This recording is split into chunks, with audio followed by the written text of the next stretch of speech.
$2,795 a month paid by the VA, and your rating plays no part in whether it reaches you. Where you sit on that scale changes nothing here, and having no rating at all changes nothing either. Plenty of the men who qualify have never filed a disability claim in their lives. The name it carries is the reason it stays hidden from you. The VA calls it veterans pension, and that word makes you assume it means the retirement pay from your service years. Your retirement pay is a separate thing, and both can arrive in the same month. What we are talking about is a different thing entirely, paid monthly, with a ceiling that right now runs to $2,795 a month. Now, the thing that stops you before you ever look, almost every veteran who hears about this decides within seconds that his income is too high. You do the arithmetic in your head, you land above the line and you close the tab. The arithmetic goes wrong in one specific place. The government's own page shows exactly where, and we get to it in a few minutes. Nobody should take a word of this from a stranger on the internet. So before I explain anything, the page goes on the screen. There it is on va.gov, the eligibility page for veterans pension. Read the block that starts with, and at least one of these must be true. The first line under it says you are at least 65 years old. A rating is not mentioned anywhere in that sentence, and neither is a disability. Now in plain English and slowly. Every other route onto this benefit runs through a disability of some kind. At 65, your birthday satisfies that requirement on its own. What the VA asks about instead are two other things, and both of them are coming up. So the first thing you hold on to is who this is aimed at. It is aimed at wartime veterans, and that word covers far more men than the ones who saw combat. The service rule sits on the same page. If your active duty started before 1980, 90 days of service with a single day falling inside a wartime period is enough for you. A single qualifying day is the whole of it. The wartime periods are printed right underneath. They cover the Korean conflict and the whole Vietnam era. The Gulf War period is on that list as well, opened in August of 1990 and never closed since. Sit with that for a second because it is doing more work than it looks. A man who did his 90 days during the Vietnam era and never left the country still served in wartime. He was never deployed and never heard a shot fired, yet he meets the service test on that page exactly the way a combat veteran does. So the first of those two questions is already answered for you. Your service either falls inside those dates or it does not, and checking yours takes about a minute tonight. I watched a family work this out last winter. The father was in his 80s, drafted, 2 years in uniform, stationed the whole time in Germany. For decades, he had told his daughter that the VA was for the wounded. Asking them for anything, he said, was not his place. His discharge papers put him inside the Vietnam era by a matter of months. Every question I am about to answer arrived in the comments under an earlier video, usually from a son or a daughter trying to sort this out for their father. 90% of them asked the same thing. Does my dad qualify if he was never wounded? Writing the answers out properly took 200 pages, and that became the unclaimed money playbook for veterans. The pension chapter goes through the income question line by line with the exact wording that moves these applications through. Sitting in front of a television right now, hold the phone camera up to the little black square you can see, and the book opens in your hand. Check underneath the video if you would rather have the link.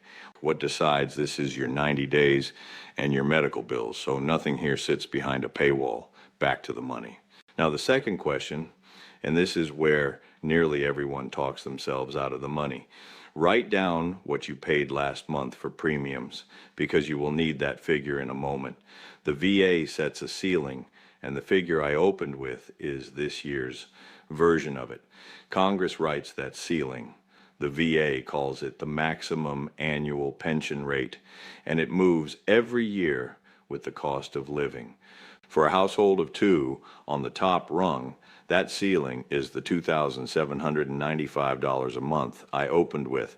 Your check is the gap between the ceiling and your countable income for the year, split across the months. A man with a low income draws a large check. Closer to the ceiling, the check gets smaller, and it still arrives. The only veteran who gets nothing is the one whose countable income sits above the ceiling entirely. And there it is, the word that costs people thousands of dollars a year: countable. Your income and your countable income are two different figures, and the second one lands lower nearly every time. The page spells out why, and this line is worth seeing with your own eyes. Look at the sentence sitting above that example. Some expenses, like non-reimbursable medical expenses, may reduce your income for VA purposes, it says. Underneath it, the VA works its own example through, and the ceiling there is the same monthly figure I gave you at the start. In plain English, the medical money you spend and never get back is deducted from your income before the VA compares it to that ceiling. Medicare premiums come out of the total first. Supplemental insurance comes out as well. The woman you pay to come in 3 mornings a week and help your wife counts, and so do the prescriptions your plan refuses to cover. For a household in its 70s, that stack is rarely small. Between premiums alone, and a married couple can be handing over and the better part of $1,000 a month before a single doctor has been seen. Every dollar of it lowers the number the VA is measuring, which is exactly why the man who did the arithmetic in his head got it wrong. He compared his gross income to the ceiling. The VA never does that. The subtraction happens first, and what gets subtracted are the very expenses that grow fastest once you pass 70. Here's the plain version. A veteran drawing Social Security who spends heavily on care each month can sit above the ceiling on paper. Once the VA finishes its own arithmetic, that same man can land under it. Nobody is bending a rule here. The deduction was built into the benefit from the start, and it sits on the page you just saw. If plain talk about veterans' money is what you came here for, the subscribe button is the only advertising this channel has. It costs you nothing, and it is what keeps these coming. One more thing gets looked at, and hearing it from me beats finding it out afterwards. A net worth limit applies as well, and the current figure is printed on that same page. Your assets and your income are counted together inside it, and your spouse counts too. What it does not count is the house you live in, the car in your driveway, and the ordinary furniture inside your home. Those come out of the calculation entirely. Most veterans hear net worth and picture their home equity going against them, and that is precisely the assumption the rule was written to avoid. Now, the part that turns this from interesting into money in your account. The ceiling is not one number. It moves with your household, and again with how much help you need day to day. Between the bottom rung and the top rung sits thousands of dollars a year. On his own, a veteran sits at the base rate written into the maximum annual pension rate table. With a dependent at home, he sits higher, and the ceiling climbs again from there. Above both rungs comes Housebound, for a man who mostly cannot leave the house, and it carries several $100s a month over the base rate. Work out which of those 4 rungs describes your household before you fill anything in. At the top sits aid and attendance, which belongs to anyone who needs another person to help him bathe, dress, eat, or manage his medication. The top rung is where the $2,795 a month comes from. That figure belongs to a household of 2 where the veteran needs help through the day, and the VA prints it in its own worked example.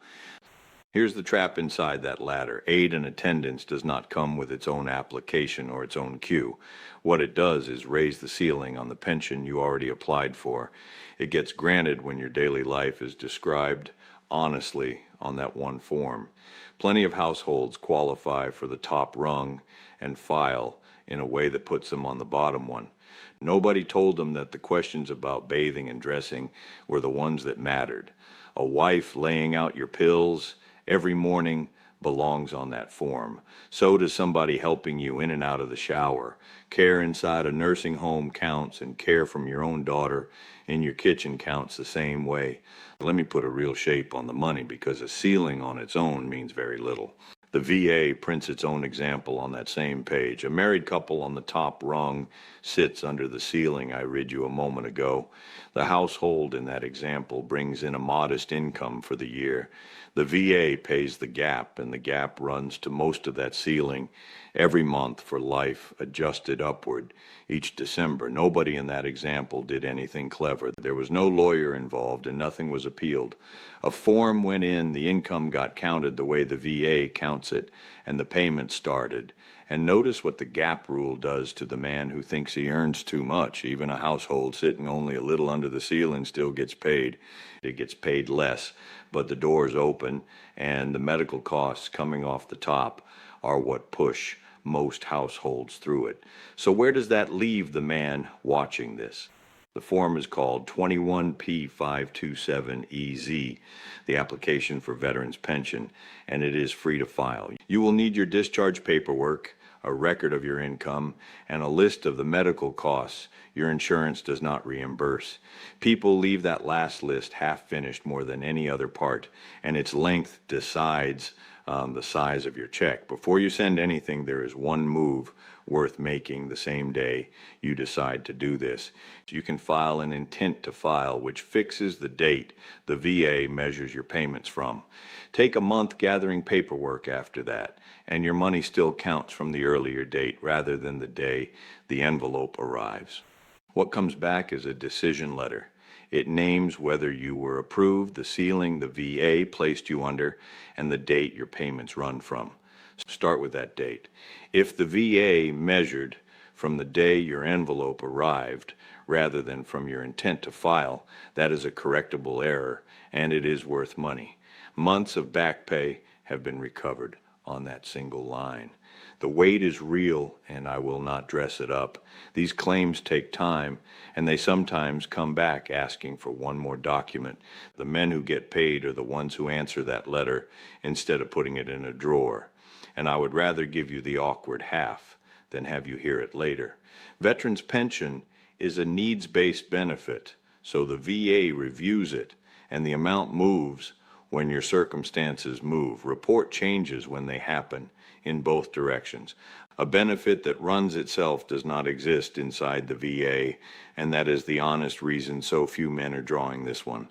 I am not a lawyer, and I do not work for the VA. Every figure you have heard comes off the government's own pages. An accredited veteran service officer will help you file at no cost, and these amounts change each December. One more group, and they almost never hear about this at all. When a wartime veteran dies, his widow can be eligible for a pension of her own.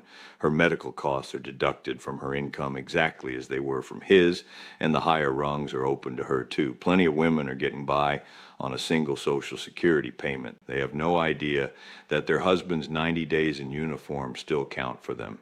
Somebody in your family or on your street is a veteran in his 70s who never filed a claim because he was never hurt over there. Send this one to him. The benefit was written for exactly that man, who was also the first to assume it must be meant for somebody else. A second check, no rating anywhere in it, and a ceiling that is measured after your medical costs come off rather than before.